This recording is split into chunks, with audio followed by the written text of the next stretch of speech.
ನಮಸ್ಕಾರ, ನಾನು ರವಿ ಹರಪನಹಳ್ಳಿ. ಹರಟೆಕಟ್ಟೆಗೆ ಸ್ವಾಗತ. ಇಂದಿನ ವಿಷಯ ಹೊಸ ಚಿಗುರು ಹಳೆ ಬೇರು ಕೂಡಿದರೆ ಮರ ಸೊಬಗು. ಇಂದು ನನ್ನ ಜೊತೆ ಇದ್ದಾರೆ ಶ್ರೀವತ್ಸ ಜೋಶಿ ಅವರು, ನಮಸ್ಕಾರ, ಶ್ರೀಯುತ ಸುಬ್ರಾವ್ ದೇಶಪಾಂಡೆ ಅವರು, ನಮಸ್ಕಾರ, ಶ್ರೀ ಸುರೇಶ್ ರಾಮಚಂದ್ರನ್ ಅವರು, ನಮಸ್ಕಾರ, ಮತ್ತು ಶ್ರೀಮತಿ ಜಯಶ್ರೀ ಜಗದೀಶ್ ಅವರು. ನಮಸ್ಕಾರ. ಹೊಸ ಚಿಗುರು ಹಳೆ ಬೇರು ಕೂಡಿದರೆ ಮರ ಸೊಬಗು, ಹೊಸ ಯುಕ್ತಿ ಹಳೆ ತತ್ವ ದೊಡಗೂಡೆ ಧರ್ಮ, ಋಷಿವಾಕ್ಯದೊಡನೆ ವಿಜ್ಞಾನ ಕಲೆ ಮೇಳವಿಸೆ, ಜಸವು ಜನ ಜೀವನಕ್ಕೆ ಮಂಕುತಿಮ್ಮ ಅಂತ DVG ಅವರು ಹೇಳಿದ ಮಾತು ನಿಜ. ಅಂದರೆ ಹೊಸತನ, ಹಳೆತನ, ಪುರಾತನ, ನವೀನ, ಹಿರಿಯ, ಕಿರಿಯ, ಪ್ರಾಚೀನ, ಆಧುನಿಕ ಇವುಗಳು ನೋಡಲು ವಿರೋಧಾಭಾಸದಂತೆ ಕಾಣ್ಬೋದು. ಆದರೆ ಆಳವಾಗಿ ನಾವು ವಿಚಾರಿಸಿದಾಗ ಅವುಗಳಲ್ಲಿ ಪರಸ್ಪರ ಅನ್ಯೋನ್ಯತೆ ಇದೆ ಅಂತ ಅನ್ನಿಸ್ತದೆ.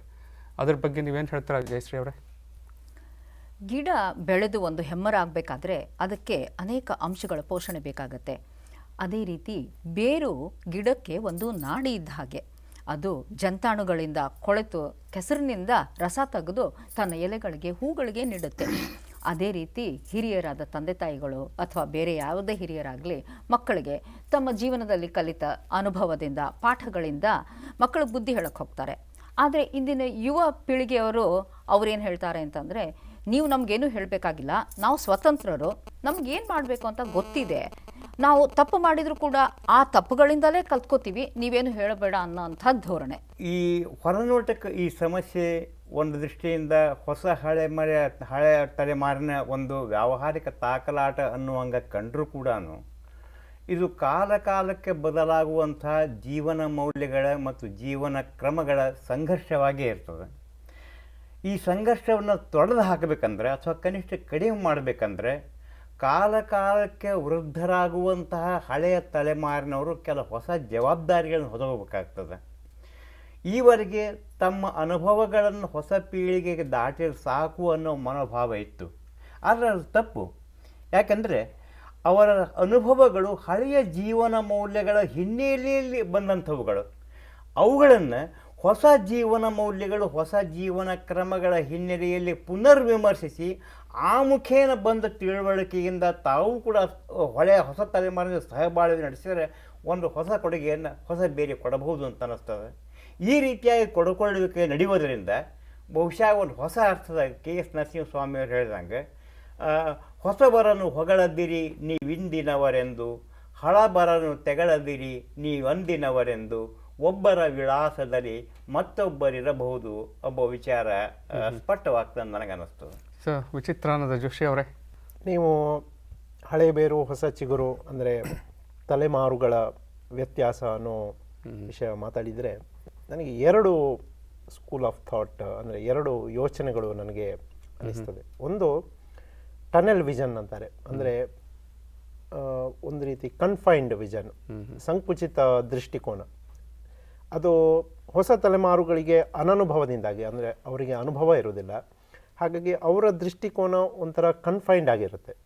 ಅದೇ ಹಿರಿಯರಾದರೆ, ಹಳೆ ತಲೆಮಾರಿನವರು, ಅವರು ಜೀವನದಲ್ಲಿ ಮಾಗಿದ ಅನುಭವ ಇರ್ತದೆ ಅವರಿಗೆ, ಅವರ ದೃಷ್ಟಿಕೋನ ವಿಶಾಲವಾಗಿರ್ತದೆ. ಹಾಗಾಗಿ ಆ ಎರಡು ದೃಷ್ಟಿಕೋನಗಳಲ್ಲಿ ವ್ಯತ್ಯಾಸ ಇದ್ದಾಗ ತನ್ನಿಂತಾನೇ ಅಭಿಪ್ರಾಯಗಳಲ್ಲಿ, ಮೌಲ್ಯಗಳಲ್ಲಿ ಎಲ್ಲದರಲ್ಲೂ ವ್ಯತ್ಯಾಸ ಬರುತ್ತೆ. ಟನೆಲ್ ವಿಷನ್ನು ಹೊಸ ತಲೆಮಾರಿನವರಿಗೆ ಟನೆಲ್ ವಿಷನ್ ಇರುತ್ತೆ, ಅದನ್ನು ಹಿರಿಯರು ಅರ್ಥ ಮಾಡ್ಕೊಳ್ಬೇಕು, ಅಂದರೆ ಬ್ರಾಡನಿಂಗಿಗೆ ಹೆಲ್ಪ್ ಮಾಡಬೇಕು. ಇನ್ನೊಂದು put your legs in other shoes ಅಂತ, ಅಂದರೆ ನಿಮ್ಮ ದೃಷ್ಟಿಕೋನ ಒಂದು ಸಮಸ್ಯೆಯ ಬಗ್ಗೆ, ಒಂದು ವಿಷಯದ ಬಗ್ಗೆ ಇದ್ದೇ ಇರುತ್ತೆ, ಇನ್ನೊಬ್ಬರ ದೃಷ್ಟಿ ಹೇಗಿರುತ್ತೆ ಅಂತ ನಾವೇ ನೋಡ್ಕೊಳ್ಬೇಕು. ಅದನ್ನು ಹೊಸ ತಲೆಮಾರಿನವರು ಮಾಡಲಿಕ್ಕೆ ಆಗೋದಿಲ್ಲ, ಯಾಕಂದರೆ ಅವರಿಗೆ ಆ ಮಾಗಿದ ಅನುಭವ ಇರೋದಿಲ್ಲ, ಅವರಿಗೆ ಅವರದ್ದೇ ದೃಷ್ಟಿ ಇರುತ್ತೆ. ಆದರೆ ಅವರಿಗೆ ಉಪದೇಶ ಕೊಡುವ, ಅವರಿಗೆ ಮಾರ್ಗದರ್ಶನ ಮಾಡುವ ಹಿರಿಯರು ಕಿರಿಯರ ಶೂಸಲ್ಲಿ ತಮ್ಮ ಕಾಲುಗಳನ್ನಿಟ್ಟು ನೋಡಬೇಕು. ಅಂದರೆ ಹಾಗೇ ನಡಿಬೇಕು ಅಂತ ಅರ್ಥ ಅಲ್ಲ, ಅವರದ್ದು ಒಂದು ವ್ಯೂ ಪಾಯಿಂಟ್ ಇದೆ, ಅದಕ್ಕೂ ಒಂದು ಮೌಲ್ಯ ಇದೆ ಅನ್ನೋದನ್ನು ಪ್ರತಿಪಾದಿಸಬೇಕು. ಅದರಲ್ಲಿ ಏನು ಒಳಿತಿದೆ ಅನ್ನೋದನ್ನು ತೋರಿಸ್ಕೊಡ್ಬೇಕು, ಅದರಿಂದ ಏನು ಕೆಟ್ಟದಿದೆ ಅನ್ನೋದನ್ನು ತೋರಿಸ್ಕೊಡ್ಬೇಕು. ಆ ರೀತಿ ಮಾರ್ಗದರ್ಶನ, ಗಿವ್ ಆ್ಯಂಡ್ ಟೇಕ್ ಇಂದ ಈ ವ್ಯತ್ಯಾಸ ಕಡಿಮೆ ಮಾಡ್ಬೋದು ಅಂತ ನಾನು ಅಂದ್ರೆ ಮಕ್ಕಳಿಗೆ ಸಾಮರ್ಥ್ಯ ಏನಿದೆ ಅಂತ ಹೇಳ್ಕೊಡ್ಬೇಕು, ಅವ್ರಿಗೆ ಮನ್ನಣೆ ಕೊಡೋದು, ಆ ಥರ ನೀವನ್ನೋ ಅಭಿಪ್ರಾಯ. ಸುರೇಶ್ ರಾಮಚಂದ್ರನ್ ಅವರೇ, ಇದನ್ನು ಸ್ಪಷ್ಟೀಕರಣ ಮಾಡಿ. ಜೋಶಿ ಅವರು ಹೇಳಿದ ಮಾತನ್ನೇ ನಾನು ಮುಂದುವರಿಸ್ತೀನಿ. ಅನುಭವದ ಬಗ್ಗೆ ನೀವಿಬ್ಬರು ತುಂಬ ಚೆನ್ನಾಗಿ ಹೇಳಿದ್ರಿ. ಇದನ್ನ ನೆನೆಸ್ಕೊಂಡ್ರೆ ನನಗೆ ಬೀಚಿ ಅವರ ಒಂದು ಮಾತು ನೆನಪಾಗುತ್ತೆ. ಚಿಕ್ಕವರಾಗಿದ್ದಾಗ ಮಕ್ಕಳು ಪ್ರಪಂಚ ಹೇಗೆ ಕಾಣುತ್ತೆ ಅಂದರೆ ಅವ್ರಿಗೆ ಒಂದು ಸಣ್ಣ ಕಿಂಡಿಯಿಂದ ನಾವು ನೋಡಿದ್ರೆ ನಮಗೆ ಎಷ್ಟು ದೃಷ್ಟಿ ವೈಶಾಲ್ಯತೆ ಇರುತ್ತೆ, ತುಂಬ ಕಮ್ಮಿ ಇರುತ್ತೆ, ಅಷ್ಟೇ ಮಾತ್ರ ಕಾಣೋದು. ಹಾಗೆ ಬೆಳೆದು ಗೃಹಸ್ಥನಾದ ಮೇಲೆ ನಾವು ವಿಶ್ವನ ನೋಡಿದ್ರೆ ಕಿಟಕಿಯಿಂದ ನೋಡಿದ್ರೆ ನಮಗೆ ಎಷ್ಟು ಪ್ರಪಂಚ ಕಾಣುತ್ತೆ ಅಷ್ಟು ಕಾಣುತ್ತೆ. ಎಲ್ಲ ಆಗಿ ವಯೋವೃದ್ಧರಾದ ಮೇಲೆ ನಾವು ಇಡೀ ಪ್ರಪಂಚ ನೋಡಿದ್ರೆ ತುಂಬ ಆಚೆ ಬಂದು ಬಯಲಲ್ಲಿ ನಿಂತ್ಕೊಂಡು ಇಡೀ ಪ್ರಪಂಚನೇ ಇಡೀ ವಿಶ್ವನೇ ಕಾಣುತ್ತೆ ಅಂತ ಹೇಳ್ತಾ ಇದ್ರು. ಸೊ ಹಾಗೆ ಈ ಅನುಭವಗಳಿಗೆಲ್ಲ ಒಂದು ಕಾರಣ ಇದೆ. ನಾವು ಚಿಕ್ಕವರಾಗಿದ್ದಾಗಿದ್ದ ನಾವು ನೋಡಿದ್ದು ಮತ್ತೆ ನಮ್ಮ ಪರಿಸರ ಇವೆಲ್ಲ ಅದ್ರ ಮೇಲೆ ಪರಿಣಾಮ ಬೀಳುತ್ತೆ. ಯಾವುದೇ ಒಂದು ಅನುಭವ ಒಂದು ಸಂಸ್ಕೃತಿಯಲ್ಲಿ ಪರ್ಮನೆಂಟ್ ಆಗಿರಬಾರ್ದು, ಅದು ಶಾಶ್ವತವಾಗಿರಬಾರ್ದು. ಅನುಭವಗಳು ಅದಲು ಬದಲಾಗಬೇಕು. ದೊಡ್ಡವರ ಅನುಭವ ಚಿಕ್ಕವ್ರಿಗೆ ಹೋಗಬೇಕು, ಚಿಕ್ಕವರ ಅನುಭವ ದೊಡ್ಡವ್ರಿಗೆ ಹೋಗಬೇಕು. ಈ ಅನುಭವಗಳು ಮಿಕ್ಸ್ ಆದ್ರೇನೆ ಪರಿಪಕ್ವವಾದ ಒಂದು ಚೌಚೌ ಆಗುತ್ತೆ. ಸೊ ಅಂದರೆ ನೀವು ಹೇಳೋದ ಪ್ರಕಾರ ಈಗ ಬ್ರಾಡ್ ವಿಷನ್ ಅದು ಹೇಗೆ ದೊಡ್ಡವರು ಆದಂಗೆ ಬರ್ತಾ ಹೋಗುತ್ತೆ, ಅದನ್ನು ನಾವು ಚಿಕ್ಕವರಿಗೆ ಹೇಳ್ತಾ ಹೋಗಬೇಕು ಆ ವ್ಯಾಲ್ಯೂಸ್ಗಳನ್ನು ಅಂತ. ಆದರೆ ಈಗ ನೋಡಿ ಜನ್ರೇಷನ್ ಗ್ಯಾಪ್ ಅಂತ ಒಂದು ಸಮಸ್ಯೆ ಇದ್ದೇ ಇದೆ. ಅಡಲ್ಟಿಸಮ್ ಅಂತ ಒಂದು ಶಬ್ದ ಇಂಗ್ಲೀಷ್ನಲ್ಲಿ, ಅಂದರೆ fear of the superiority of adults ಅಂತ.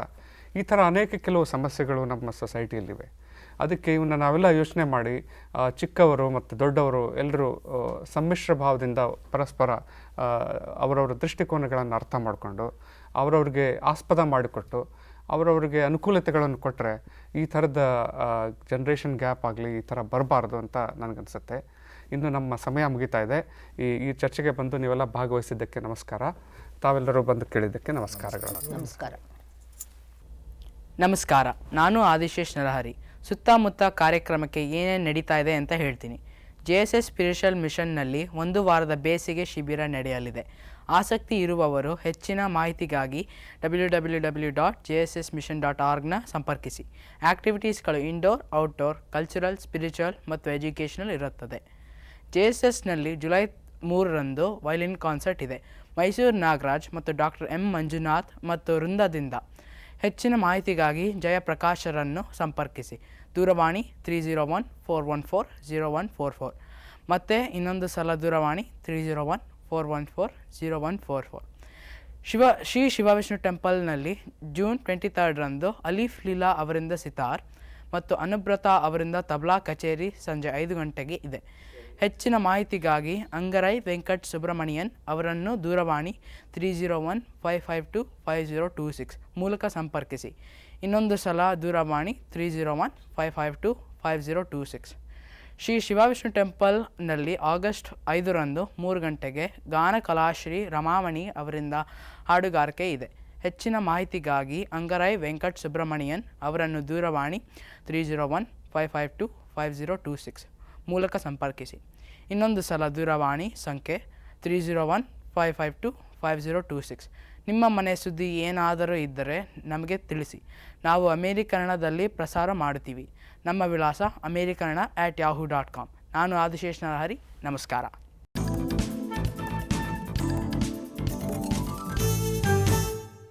It all starts by taking the